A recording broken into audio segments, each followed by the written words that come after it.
Assalamualaikum warahmatullahi wabarakatuh. Perkenalkan, nama saya Radien Muhammad Faisal Pranata dari kelas C6 Manajemen dengan NPM 101211127. Di sini saya akan mempresentasikan sebuah tugas UTS Manajemen SDM. Nah, materi yang saya akan bawa dari pertemuan ini dengan judul Pelatihan dan Pengembangan SDM dan Manajemen Karir. Dimulai dengan pengertiannya. Pengertian pelatihan adalah suatu proses pendidikan jangka pendek dan prosedur yang sistematis dan terorganisir, yang dimana personil non-manajerial mempelajari kemampuan dan pengetahuan teknis untuk tujuan tertentu. Yang kedua, pengertian pengembangan adalah suatu proses pendidikan jangka panjang dengan prosedur yang sistematis dan terorganisir, di mana personil manajerial mempelajari pengetahuan konseptual dan teoritis untuk tujuan umum. Materi selanjutnya akan saya bahas tentang tujuan pelatihan dan pengembangan. Nah, saya di sini ngasih ada 5 contoh.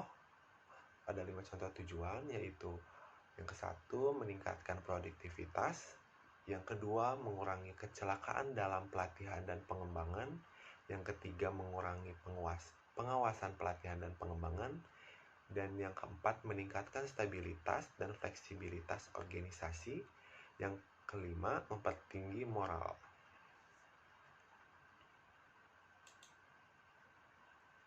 Nah, selain itu juga ada dampak-dampak yang tidak dilaksanakan dalam pelatihan. Yang ke-1 itu ada sering berbuat kesalahan, yang kedua ada standar kinerja tidak pernah tercapai, yang ketiga pola pikir SDM yang sempit, dan yang keempat kesinambungan organisasi tidak dapat dipertahankan, yang kelima rasa kepedulian yang rendah, dan yang terakhir tidak mampu bersaing. Nah, di sini ada contoh soal untuk pelatihan dan pengembangan SDM. Soalnya ya adalah, jika Anda seorang manajer SDM pada sebuah factory outlet atau disingkat FO, rancanglah sebuah contoh latihan untuk seorang supervisor pemasaran untuk factory outlet dengan poin-poin sebagai berikut. Yang ke-1, nama pelatihannya saya namakan pelatihan supervisor pemasaran. Dan kedua, analisis kebutuhan itu dibagi menjadi 3. Yang ke-1 ada organisasi, yang kedua ada tugas, dan yang ketiga ada karyawan. Untuk organisasi, analisis kebutuhannya untuk pemantauan pemasaran produk dan kemampuan layanan digital pemasaran.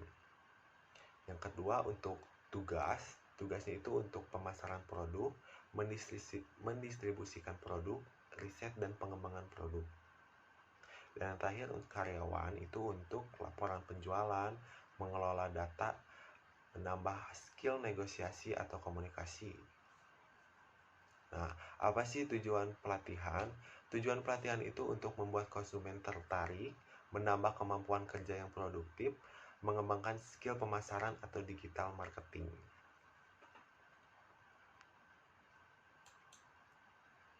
Nah, untuk lama pelatihannya saya kasih 30 hari.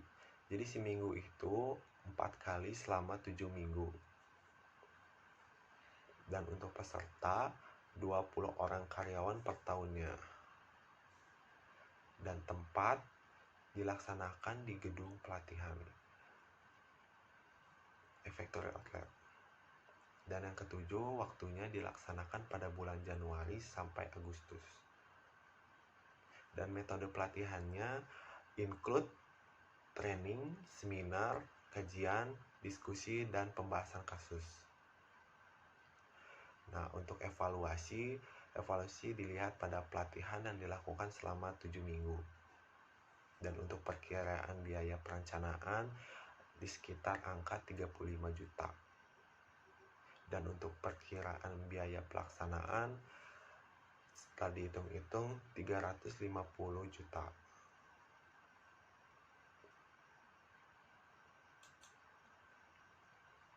Nah, di sini juga ada pertanyaan, Anda adalah pegawai pada perusahaan C.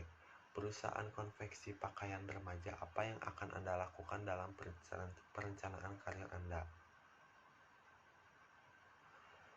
Nah, jawaban saya adalah tujuan perencanaan karir saya adalah menjadi seorang manajer. Nah, gimana sih cara pengen jadi manajer dan apa saja jalur perencanaan karir saya? Nah, yang ke-1 itu menjadi seorang karyawan dulu atau staf pada perusahaan tersebut. Dilanjut meningkatkan menjadi kepala divisi bagian, dan kemudian saya akan beranjak menjadi asisten manajer dan manajer. Dan yang ketiga, merintis dan menekuni pekerjaan yang ada serta mengambil ilmu sebanyak-banyaknya untuk bekal peningkatan karir saya pribadi. Nah, yang keempat, membuat strategi peningkatan sesuai dengan target yang ingin dicapai dalam bidang tersebut. Nah, yang terakhir, melakukan pengembangan diri secara pribadi untuk kemajuan karir yang direncanakan asisten manajer dan manajer. Nah, di sini juga ada pertanyaan. Dan di sini juga ada pertanyaan yang kedua. Saat ini Anda sudah menjadi Direktur SDM dalam perusahaan C. Perencanaan dan pengembangan karir apa yang akan Anda lakukan untuk karyawan Anda?